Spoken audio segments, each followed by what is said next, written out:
Hey there. So, welcome back. This time, we're going to talk about object-oriented programming in JavaScript.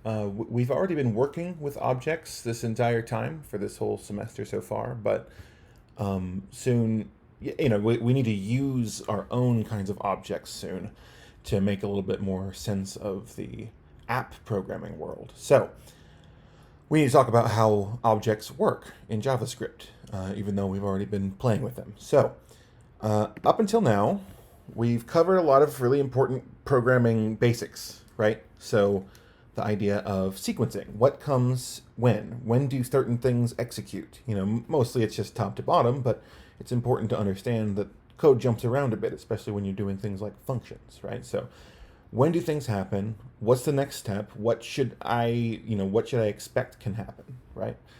And also, in and among that, just breaking things down into very, very simple steps. I mean, you have to remember that the program can only do what you exactly instruct it to, and it's typically built into these very small incremental steps.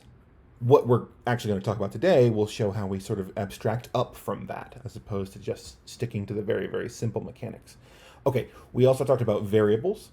What is contained in a variable, what's allowed to be in there, how do we assign new things to those variables, how do you access it and use that information. This has been pretty fundamental the whole time. Storing things in a variable for use later, right? Functions, how can I make bits of code reusable so we can call them again, changing only small things, like giving them different parameters you can pass to them and all that, arguments. And then we talked about branching. So how do we make my program able to do different things depending on different conditions, right? Under some circumstances, you might need to do a different operation to check somebody's math, right? We did in one of the labs, or check their answer for something like, is this a string addition or a mathematical addition? You need to understand how to break apart your code into two different tracks. Very useful, very important. Looping as well, we talked about last time. How do I make my program do the same thing in multiple ways, in multiple situations, maybe repeatedly doing the same operations, or perhaps looping over an array? How can I, store a lot of information of a similar structure in one spot, right? I need to be able to hold more than just one thing in a named variable sometimes, because it doesn't make sense to have 50 different individually named variables. It's much better to put them in a place where they can be algorithmically accessed, and so that our loops can take over and do things with all of the different items in those things. So,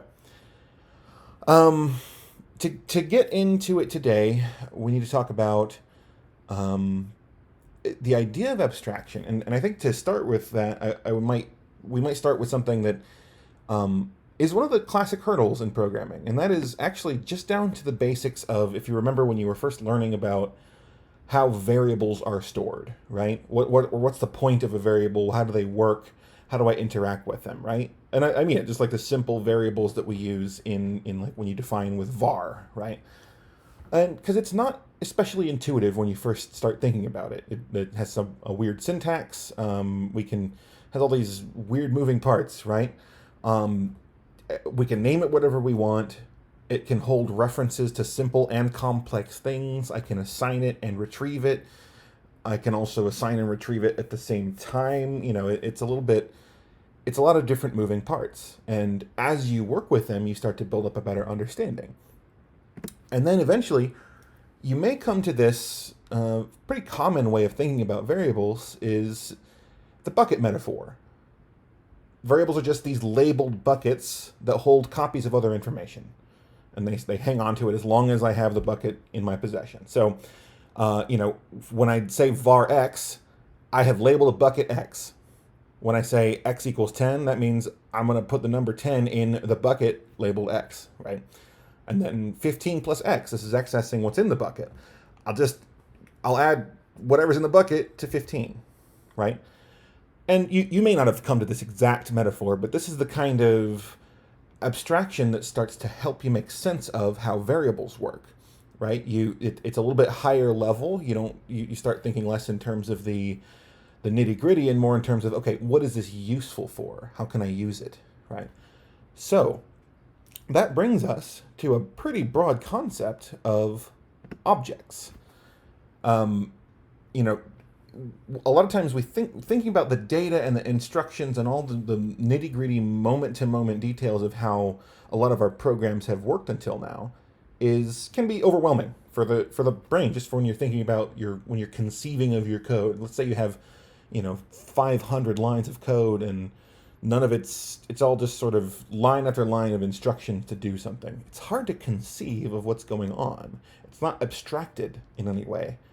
So the idea of objects is that you can bundle up data and instructions into a bigger concept, and it's so that it's a lot easier to see how the thing works. For example, the bucket is this everyday object that we understand its behavior just straight up. Well, like, it's very simple to understand the object. And once you start using it as a placeholder in your thoughts for, okay, variables are just labeled buckets, that helps you make more intuitive sense of how variables work, right? So how do we think about objects in the world? They're full of complexity, right? Anything you pick up in your home and world has so many different things that can be measured about it, right? And it has different ways you can interact with it. And that's kind of where we can stop. We can say that any object has a number of features and states, right? Take your cell phone. It can either be on or off. I mean, it can have tons of states, right? But it's on or off. It has different buttons I can press on it. It has different places I can touch the screen, right? So it has some properties of, like, is it on? Is it off? What kind of phone is it? What color is it, right? But then it also has methods. So buttons I can press, ways I can interact with it. I can hit the volume up button and see what does that do in this current situation. So this is the idea of objects. We're saying, okay, these things have tons of complexity under the hood, but I can abstract up and say, well, this is all this information and all of these functions are related, and they are sort of kept as a distinct concept, right? So let's talk about coffee makers. We'll come back to this a few times. Coffee makers have tons of stuff going on, right? Like, you ever hit the button on it and it starts steaming, there's bubbling sounds. We know there's some kind of heating element in there. It's doing some weird water pressure physics stuff to get the water up out of the container, right? And into the drip chamber. But when we use a coffee maker, we don't actually think about it in terms of the steam and the heating element and stuff, right? We think about, what is this object? What is it good for? We only care about really what, are the grounds in there? Is it watered up? And then what button do I press to start the brewing process, right? How can I get my coffee out of this thing? The rest of it, we don't think about. We don't need to think about. And that actually makes the world a bit simpler, right? If I had to worry about the heating element every time I went to make a cup of coffee, I would have a little bit harder time, interacting with my, I might just call the whole thing off, right? That's not true. I need my coffee. But so now let's kick this forward into discussing object-oriented programming. So by thinking in terms of objects, right, these higher order structures, we can look at our programs from a little bit higher up and kind of less fussily, right? We still need to know how they work. We need to know how to access and assign them variables. We need to know how to create and use different functions for these objects, right? And how those functions work. But the idea of grouping all this related data together and the functions into these bigger objects, it gives us a better sense of what kinds of operations and things we are doing in our program. It lets us kind of think at a higher level than just, well, what's in this variable and what function should I call to use that variable, right? Instead, we can make an object that handles a lot of that stuff internally, as opposed to in the broad level of the script. So let's look at them in what are objects specifically in JavaScript.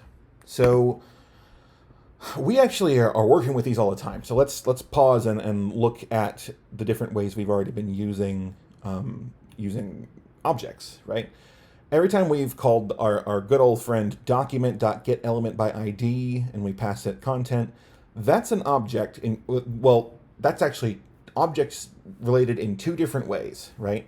First, the document object has a method called getElementById, and we use that method. So what it then does is internally, it takes our ID that we've handed it, we give it the ID, whatever, content typically, right? Hey, so document, go internally, search all of your different elements until you find one with the ID content, right? So that is the document's method. It has its own way of doing it, and we don't worry about anything else. We just say, hey, can you give me that piece of information? On the back end, though, also, the thing that we retrieve is typically an HTML element, right? And that is also an object. It's a different kind, but it's related. It's the same basic idea. So now we are storing that HTML object, and then we're going to change things about it later, right? We grab the HTML element, and then we can change its inner HTML. We can change its class name, which we've done several times, right? Those are just properties of an object that we are changing, right? So remember the DOM, the window object is the one given directly to the browser. The document is what is loaded directly into the window. And then from there we have our head and the body, which contains most of the visible things, right? So body has two paragraphs here. The paragraph contains two headers and a link and all that stuff. It's kind of a weird structure, right? But then also we look at, I can retrieve one of those objects and look at what it is contained in it. So, for example, the P element, the paragraph element, would have inner HTML properties. So it can have some kind of text in there, class name property, all that stuff. And, you can go and look. There are tons in all of these, especially the ones that are given to us by the browser. So, okay.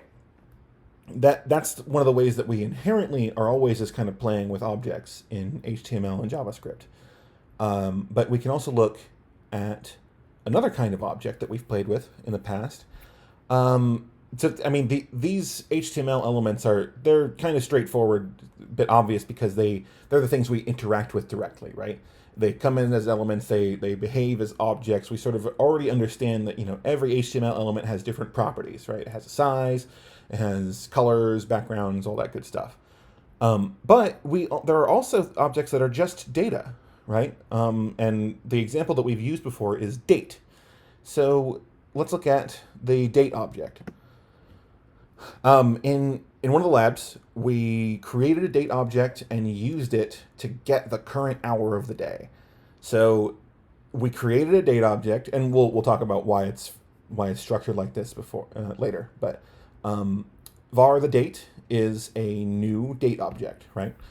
So then we're able to access that date object's methods to say, hey, can you give me the hours of the day? Can you give me the minutes? Can you retrieve this information for me out of yourself? So this isn't an object that is like visible to the world. Remember we had to take this information and give it to different pieces of the DOM, right? When we were doing things with date, when we were just printing it versus when we were actually using it to change class titles and stuff, right? But the date object is a data object that it can be used in various ways. So the point of these two things is that, between dates and paragraphs, they are actually the same overall concept. They are both objects, they both have different properties, and they both have different methods that we can use to interact with them and their properties and, using them to change other information. So the only real major difference is that the paragraph object is specifically built in a way that the DOM and the browser know what to do with it, right? It knows where to place it, what to render, what information to plop into the text on the screen, all that kind of stuff. Date object isn't built to do that, but they're both objects. So let's talk about how we can create our own objects.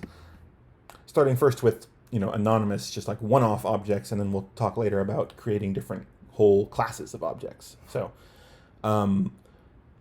first, JavaScript objects are like hash tables. They are you don't have to know what that means, but the idea is that they are a collection of information, and instead of using like an array, you would use an index, a numerical index, to access the information. But in a hash table, you can use an actual string name to access it. So this is what's known as a keyword value pair type structure. So I can go in with a keyword and access the value, whatever's in there, right?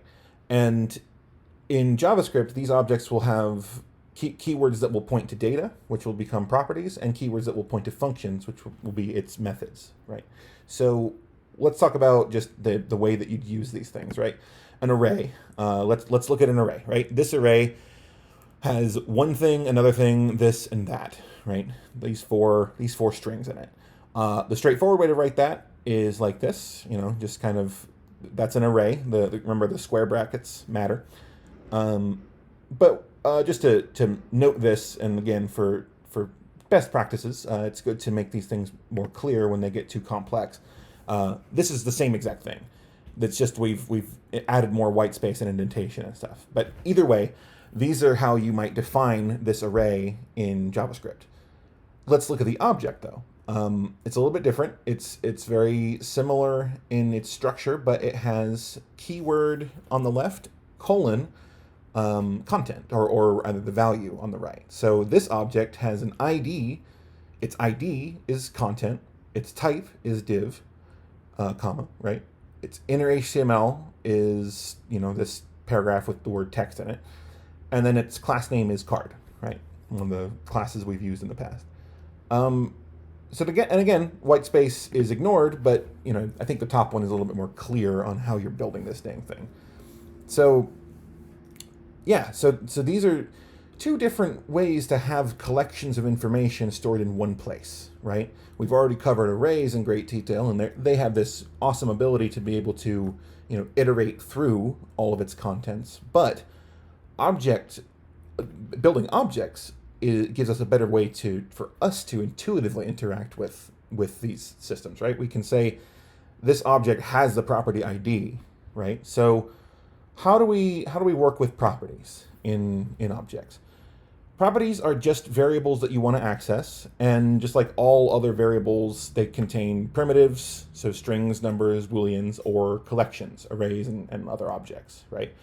So they're just like every other variable we've used, except they belong to the object. They are within the object. So to access one of these properties of an object, you can say, so the property is the name of the property in this case, and an object is the name of our object. We have two different ways we can do it. One is a little bit more like the array. You just pass the string as the index, where you would put the index in an array. Or you can just do dot the property. That should be familiar. Document.getElement by ID. That's exactly what we're doing. Although that's a method, but we'll talk about why that's very similar. So yeah, so I hope you're seeing that this is how we can store things in an object and then retrieve them later, or change them even. So let's check out again, how do we index into an array versus an object, right? So an array is fairly straightforward. We have array sub 0 is one thing, sub 1 is another thing, 2, 3, and then 4 we go out of bounds. Remember, off by 1 zeros. So, and then, but for an object, we can do it a little different. So let's do, we'll just pop out all at once. But so we can get at the ID of this object, by passing ID to the sort of the subscript form there in the brackets, or we can just say .id because it's a string. It is a variable within this object. So we can do an object dot its inner HTML. We can change that, all that sort of thing. So, and if I give it something that doesn't exist, it just comes back with undefined, right? So this is useful. This is showing how we can store a lot of different kinds of information in one place and have them labeled like we might want, right? So these meaningful labels can be really useful, as we've already seen from the way we interact with HTML objects. So before we talk about methods, we should talk a little bit about this keyword. When you're working with an object, you can access its own information by using this. This means this object, right? So if some other part of my object wants to ask something about, what's my ID, right? Well, that function or that piece of information can call this.id. So it'll say this object, this current object, go find my ID. So it's kind of it's a very nice shortcut to be able to say, I need to talk about the thing that I am, where I'm being accessed from. And we'll see why that matters here in a moment. How do we deal with methods in objects? So we can put functions in the exact same way into objects as we do just simpler variable information, right? The properties. And when you put a function inside one of these slots of an object, that's called a method. So this object has a method. This works under the hood because functions are actually kind of stored very similarly to variables. And we can access them in a similar way. So, for instance, this object has content div, so it's a div, it's named content, it has some kind of text paragraph in there and card. We can define a function that will clear all of the content from this variable, from this object. So this function would be what this clear content contains is a function, doesn't have any arguments, and this.innerHTML equals nothing, and this.className equals nothing. When I call this function that belongs to this object, it will delete its current style and text content. Now, we don't need to use that very often in our normal operations, but you can see how that would be useful, right? Calling clear content that belongs to this object just deals with this object rather than you having to, do this individually. And again, a big piece of this whole thing is it's becoming abstracted. We're able to say, okay, I don't care how you do it, just go clear your content. And from the outside, it's a very simple instruction to say, clear your content. And then the object knows, what that means to me is I will go and delete the information in my inner HTML and the information in my class name. And by delete, I mean set it to empty string. Okay, so let's watch, how does this work in practice? So here's our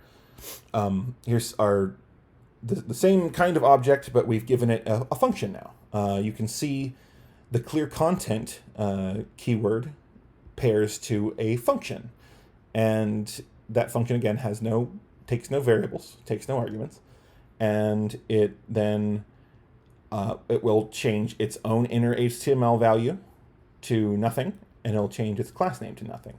That'll only happen if we actually call that clear content function. So this, from the start, we'll go top to bottom.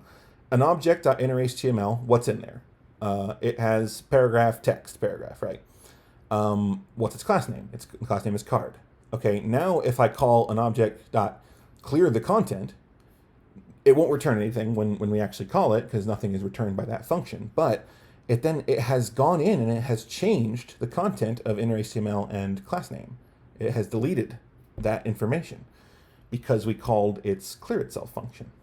So this is how we use them, and this is how they're stored internally. Like the top thing here showing how this object is stored, that's the same kind of structure that we'll see in every other HTML element. If we were to reprogram the HTML elements from the DOM from scratch, this is the structure we would use.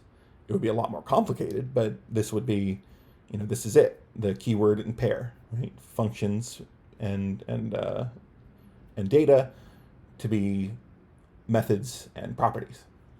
Okay, real quick, just an aside because it came up a moment ago. This is useful to just sort out a little bit.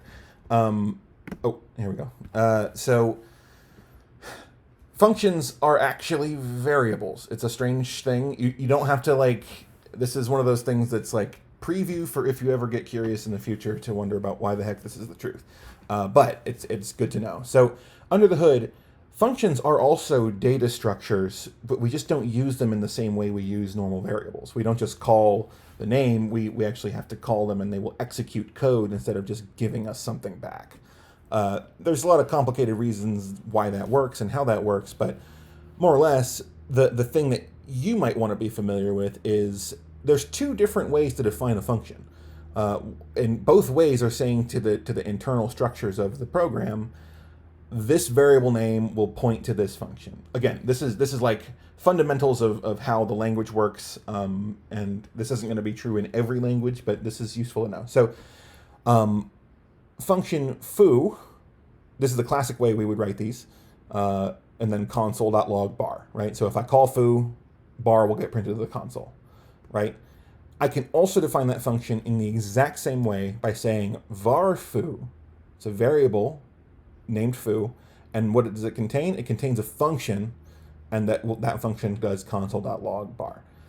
I just bring this up because you have to use the latter structure when you're dealing with objects, but the former structure is a little simpler and why we do things, outside. Oops, sorry.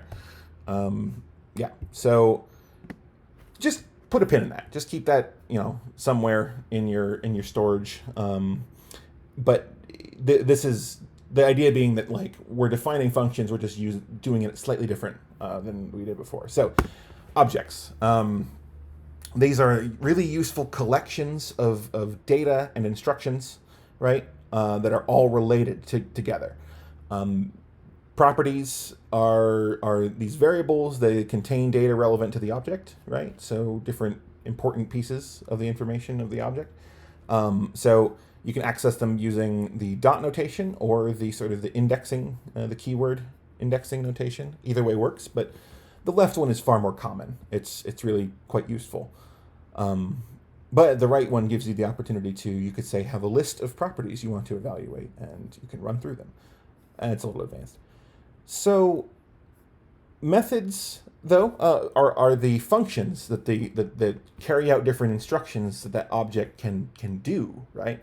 And then this is a keyword that lets you look at the properties of this object that is calling this right now, which is, again, very, very useful. It's a great shortcut to make sense of, to keep your code kind of talking to itself within the object as opposed to trying to go outside of it for information. So, yeah. So then let's look at the coffee maker again.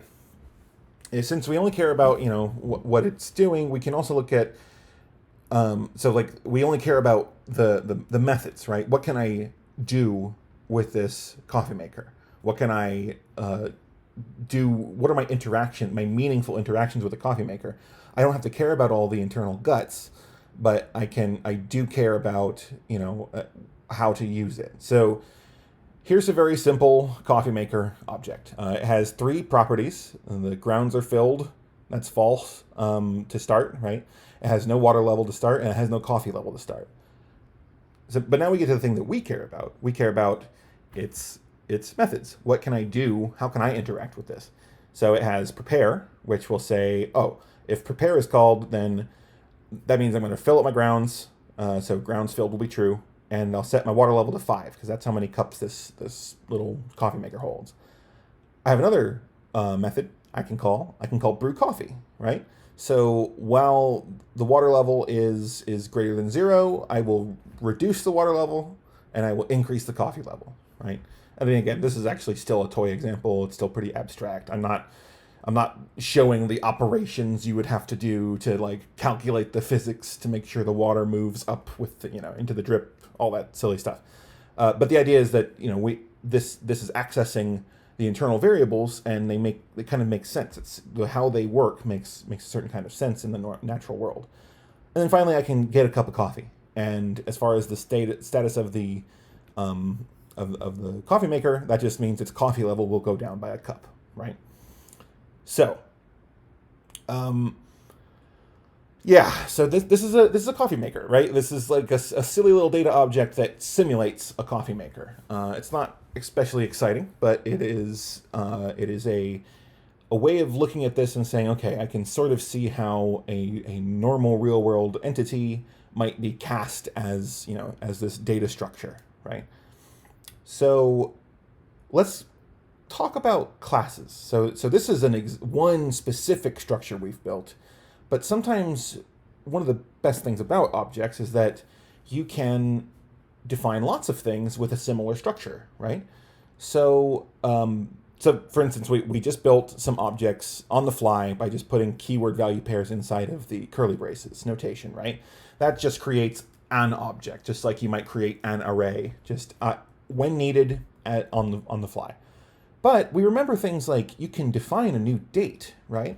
A new date object, which is an instance of the date object. It has the time that it was created, and it makes sense of it. It lets us keep one of these objects around, but it will always be the same kind of object. It won't just be constructed on the fly. So the idea is that we want to be able to make a consistent way to make objects that are of the same kinds of structures. So these are the classes of objects. So we are defining classes of objects. And then, in JavaScript land, this is also known as blueprints. So you will construct a blueprint that you would use to construct an object, right? So let's look at some blueprints. First, to define a blueprint or a class, we write a constructor function for the object. So this function it takes all the arguments that you would need to fill in all the slots of your object, and then it does so. And best practice is you would use a capital letter to name these things so that we can distinguish them from other functions. We'll talk in a moment about why these are functions. It's kind of strange. But first, this is what you would do, right? So function person, and persons can have first name, last name, age, and eye color in this reduced world, right? So that's the information we have. And then what we do is we go in and we store in the this object, this.first name will be first, this.last name will be last, age, eye color, right? We take the information fed in to the constructor and we build the object. So, how would I then go and use this? Here's a person. They have no methods and few properties.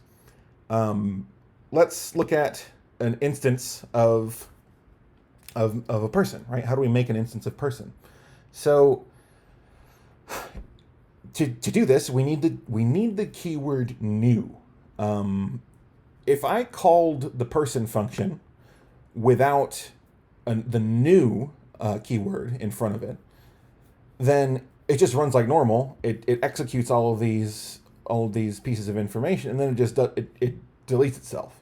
It just like a normal function would, right? It's the same structure as a normal function. The function is person, has first name, last name, age, and eye color, and it defines all this stuff, and then it does nothing, and it vanishes, right? But with the new keyword in front of the function, it will then at the end say, oh, I'll do all this code, but then I will also return an object with this from this structure, especially with the word this, right? So let's look at some of that. If I just call person John Doe 27 green, right? I'm defining their eye color, right? And their age. Nothing happens, again, because we're going top to bottom. We execute, hey, this dot first name equals first, and so on.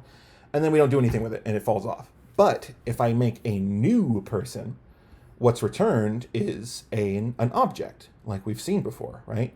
The object is open the curly braces, first name keyword pairs to John, last name keyword pairs to Doe, age 27, eye color green. Great.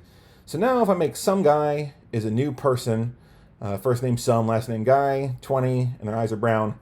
If now some guy contains the variables, this object that we can then access information from. So some guy dot first name is some, right?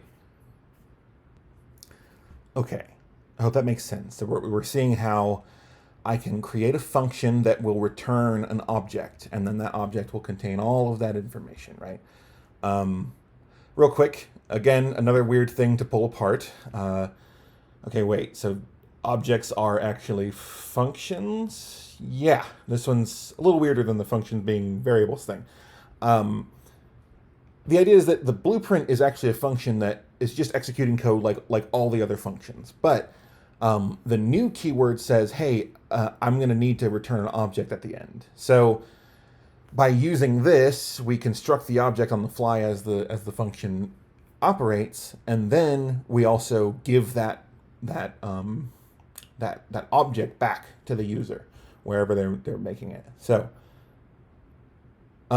let's go back to the coffee maker object and do this a little more completely. I'm just going to pop it up there. So here's our coffee maker. We're going to walk through it top to bottom.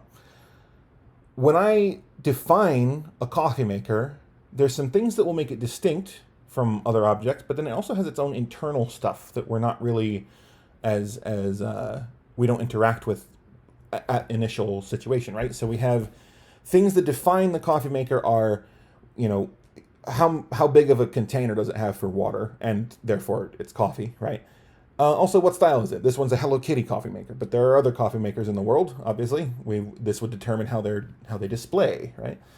So, okay, that's what we can pass through when we are constructing a coffee maker. But then some other variables get set too in this initial setup, right?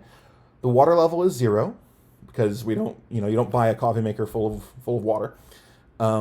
It doesn't come with any grounds filled in, right? And its coffee level is also 0. And then we define the functions that the methods that this thing has, right? So prepare, like we saw before, that is a function. And again, this dot prepare, that's a function that will change the grounds filled and the water level, right? So it'll set the max water level to the max, and then it will then also set up the grounds filled property, right? Brew coffee, same little loop we saw last time. While the water level still exists, we'll decrease it and increase the coffee level. Okay, and then finally, the last function is I want to get cup, right? So get a cup of coffee. That is another function. That is rather a method. This dot coffee level will go down, and outside of this, we would say, okay, if that worked, now I have a cup of coffee, right? So yeah, so now, again, our little structure here. These are 3 different coffee makers. We have the first coffee maker X it's a 5-cup coffee maker with Hello Kitty as its style. The second one is Y, that's a 8-cup coffee maker with Cuisinart as its style. And then Z is another coffee maker with 20 cups, and it's an industrial style. So now we can imagine, if I instantiate all 3 of these, and then I call the prepare function on each one, right? They'll each get filled up to their top value. And then I click the brew function for each one, right? They will then produce, they will turn all their water into coffee. And then the difference between these is that if I'm using the Hello Kitty one, I can only call get cup coffee 5 times. But whereas if I'm using the industrial one, I could call it up to 20. So I hope this is showing how different kinds of the idea of objects is that we capture the similar structure, but we also capture the variables that might make them different. So we know they all have the same functions, but we also know that different parameters of their construction will determine the ways that we can use them, right? The Hello Kitty coffee maker is very few maximum cups of coffee at a time, whereas the industrial one has a lot more, right? Okay, so let's look back at HTML elements real quick. So we've talked about how to construct objects in JavaScript on our own from scratch, right? So let's use that new knowledge to look back at the document object. And we use this thing all the time, right? We especially for one particular method, but ultimately it's the same thing as the coffee maker we just built, believe it or not. It has properties. One example is title, right? The thing that's displayed in the tab bar when you have the page loaded. And it also has methods. So our favorite one is get element by ID, which we use all the time, right? This is an object, and it has its own internal state, all these variables, and it has its own interactions that we're able to use. And it's nice because we can think of it as the document. It's not just all internal switches and variables that we have to keep track of, but they're all kept in the document a little bit more organized, right?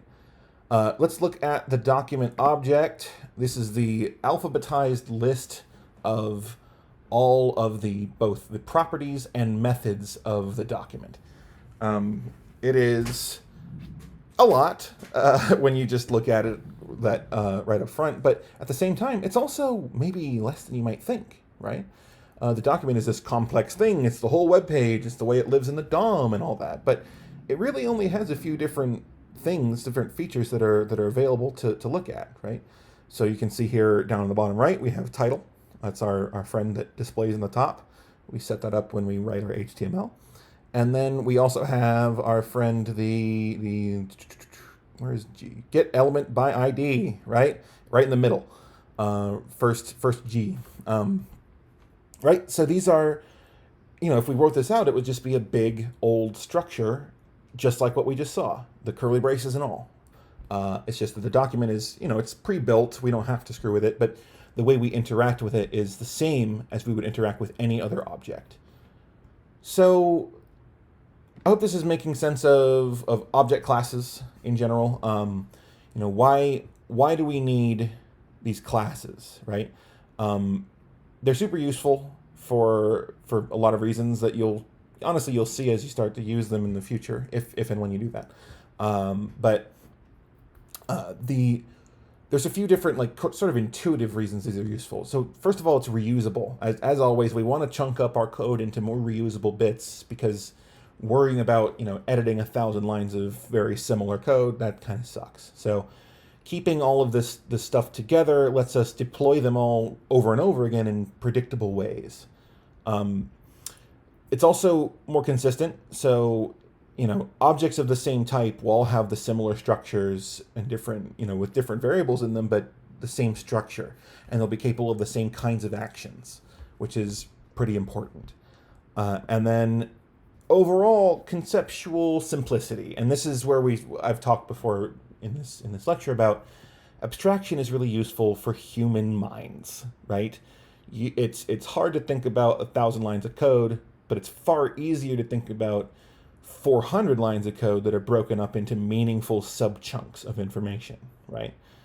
The more you break up the code into these reusable, abstracted chunks that have consistent behavior and consistent contents, it becomes much easier to think about the work that you're doing in your program. If an object works the way you want it to once, it follows that it should work that way in most situations. There will be edge cases, but it's less for you to worry about. By sort of bundling up these concepts into bigger chunks, bigger usable units, it lets you focus on the broader structure of how you're operating in your code than if you had to just do this all line by line. So that's it for the basics of objects in JavaScript. Although I will have an addendum here, a theoretical addendum that is useful, but this is the point at which you would be able to jump in and do the labs, right? Although I will say the rest of this will still be on the test. So we've already been working with objects, right? And we see how they work, right? So that's the point of this lecture, to really highlight how objects are working so that we can do more cool stuff with them later. But as usual, we'll have a week of demos and labs to work through here. So, but before we quit this lecture, I want to get into something that is more theoretical but pragmatically useful to you if you ever go for a job in a programming position. So, object-oriented programming, right, OOP, um, it offers a lot of practical benefits we've already talked about, but there's also these sort of theoretical benefits and sort of theoretical principles about, like, why is this a good idea? What is this useful for? How can this work in many different situations? So, you don't need to, we won't be like working through these concepts in lab space, but we will, this is good to have an idea of, and, be aware of these things. And remember that they're associated with object-oriented programming so that you can go back and restudy, right? Because these are the kinds of things that can come up in job interviews. So let's just give the broad take on these things. So the fundamentals of OOP, of object-oriented programming. First is encapsulation. So things inside an object are protected from outside meddling. Abstraction, so we're simplifying the whole concept of the object. So what's outside, mostly how we think about interacting with an object is what are the things I can do with it from outside, right? Inheritance is the idea that you can create subtypes of classes. So one class of objects might have subclasses. And that may be a part of even a bigger superclass, right? So there's this nested structure possible. And then polymorphism is the idea that things that share a certain higher level class can behave in consistent ways, even if the way they do things is a little different. So again, there's a lot in this. We're going to break each one of these down. So encapsulation. We want some of our information to be a little more private from outside interaction.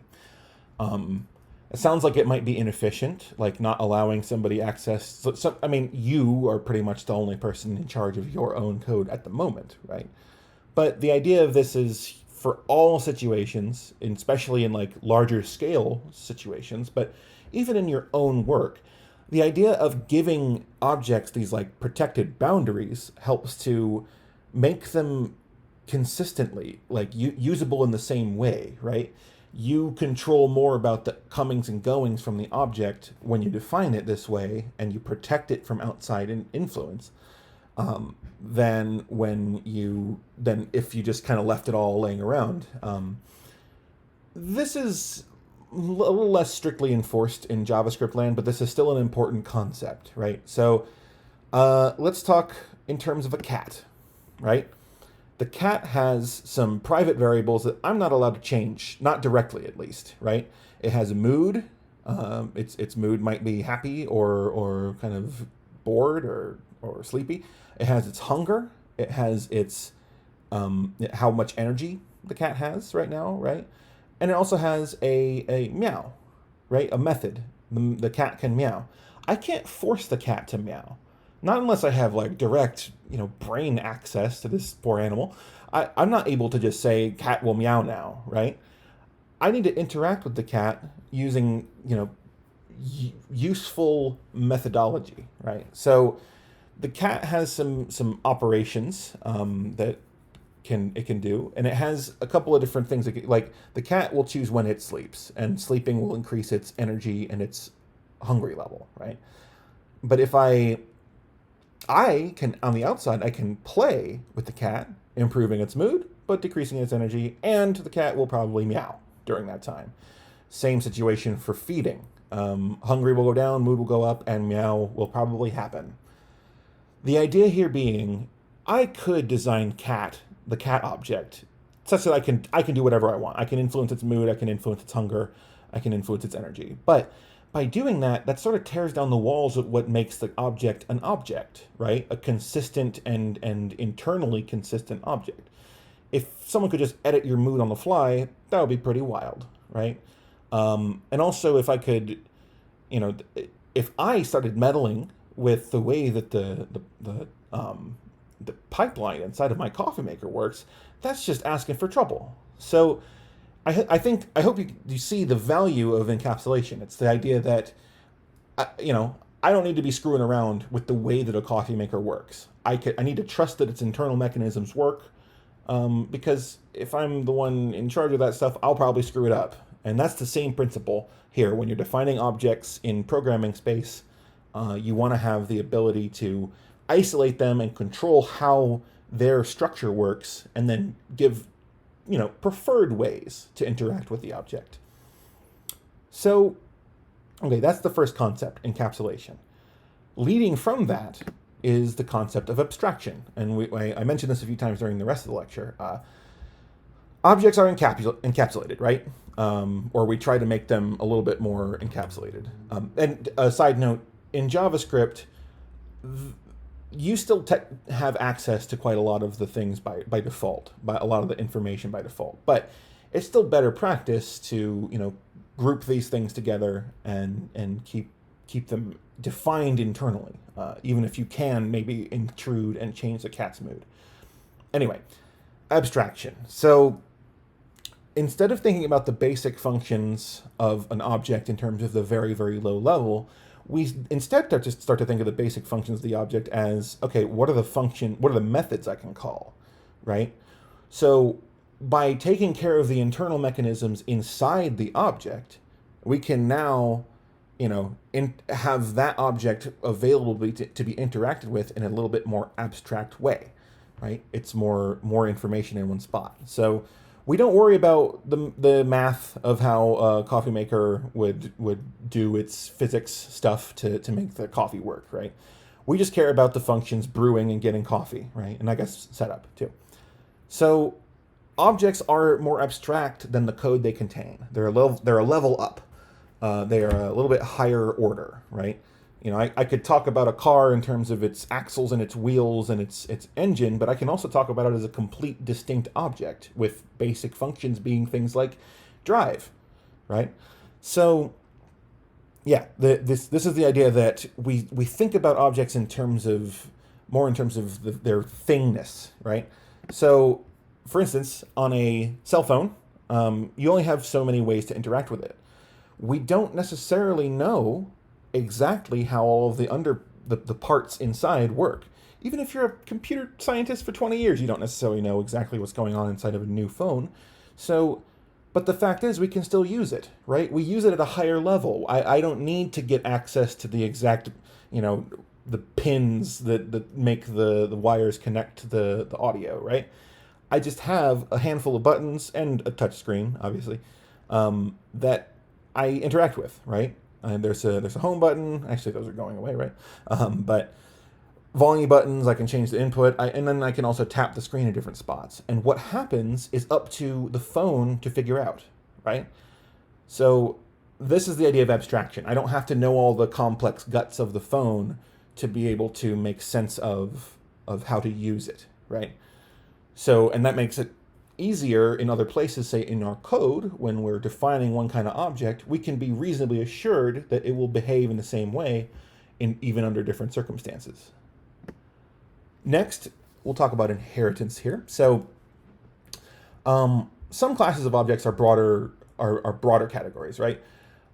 A truck and a car both have specific differences that I think no one would argue that these are different kinds of things, right?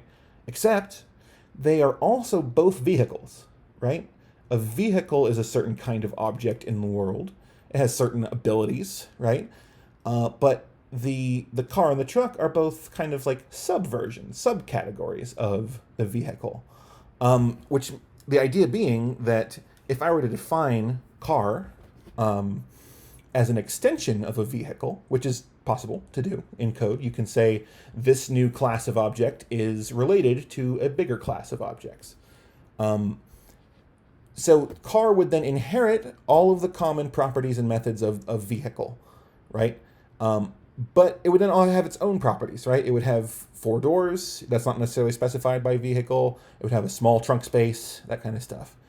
Although a truck, on the other hand, would have a couple of different ways that it would extend, right? Trucks typically, well, some trucks are 4-door, but general sense of the prototypical truck is it's only got 2 doors, but it would also have new information, right? Like what's the bed size, right? How much capacity does this thing have? and did we get the extended cab, you know? So yeah, the idea is that both car and truck inherit their status from vehicle, which is really nice because they are both vehicles. They do both have drive functions. They do both have gas tanks, right? They might be different sizes, but they both exist. And it's a common structure, right? And we'll talk about how you can use that common structure in a moment. Just again, look at this class here. This class at the top is person, right? The person class is very general. And this is, to some people, this is all you are, a name and an email, of course. And then there are different subclasses, right? Student inherits from person. So it gets everything from person. You still have your name and your email, but they also have the class list and what are your grades in those classes, that kind of thing. Whereas teacher has everything from person, but it also has like what subject are they teaching. And then even further, we have a private teacher and a public teacher. Those are both classes, but they inherit from teacher. So now they get everything from teacher, including everything from person. But then they have, you know, what students are they teaching in a private setting for the private teacher versus the public teacher being, you know, what school are they attached to, right? So this is showing that you can, with objects and with classes of objects, you can find the overlapping structure between things. It's a sort of hierarchical structure, which can be very useful when it comes time to use different kinds of structures together because of polymorphism. So it's a complex word, just means many forms. The idea is, because you have common structures between parents and children classes, right? You can expect the same kinds of things from the children as you do from the parent class. So if all vehicles have a drive function, the car might use different mechanisms to execute its drive function than, say, a tank, right? They're both still vehicles, and they both still drive. But they do it in wildly different ways, right? One involves tons of mechanical treads and stuff like that, whereas the car has a little bit different method. Although I think they both are combustion engine. I'm not sure. So you can tell a collection of vehicles all, hey, drive. And then the polymorphism comes in and says, okay, depending on what kind of class I am, I'll do that in a different way. So you're not saying, it's more saying, do whatever you think driving is. And each class will then try to do it. And because they both inherit from vehicle, they'll all be able to. It's assured that they're able to. So this is the idea of polymorphism. Another simpler example is, here is the figure. So three different figures. They're all figures, right? But there's the triangle class, the circle class, and the rectangle class. And we know pretty quickly, these have different features, right? Triangle, you might have to say, define all three sides. Circle, you have to know the radius. Rectangle, you have to know, the side A and side B. And those are the differences between these objects. But they do all have something for calculate surface area and calculate perimeter, right? We know from basic geometry that there's different ways, I do different things to calculate my perimeter for a rectangle than I do for a circle. But I still can do it, right? Because figures have surface areas and perimeters. So the way we achieve that is different for each kind of object, but we've guaranteed that they all can do it, right? So I know this is getting higher order. This is the kind of stuff that you'll have to do, if you do a job interview for a more technical position. But I just want you to think about these things. Just spend the time on them to try to get them together, because they're little pieces of theory, but they help kind of make clearer why object-oriented programming has been such a big thing in the programming world. So to recap some of these, encapsulation is sort of how we draw the boundary of the object to make it consistent and useful and separate from other kinds of programming stuff going on. Abstraction is how we think about an object's interactions at a little bit higher level than all the guts, right? The internal machinery might be a little different, than the high-level interaction, the interface of the object. Um, Inheritance is the idea that objects can have, they have their own class, but they might also have shared structures with other like broader categories of classes. And then because of that, polymorphism allows us to say, hey, as long as you guys are all sharing the same super class, I can expect you to have these properties and these methods, and you can then do what you want with them, right?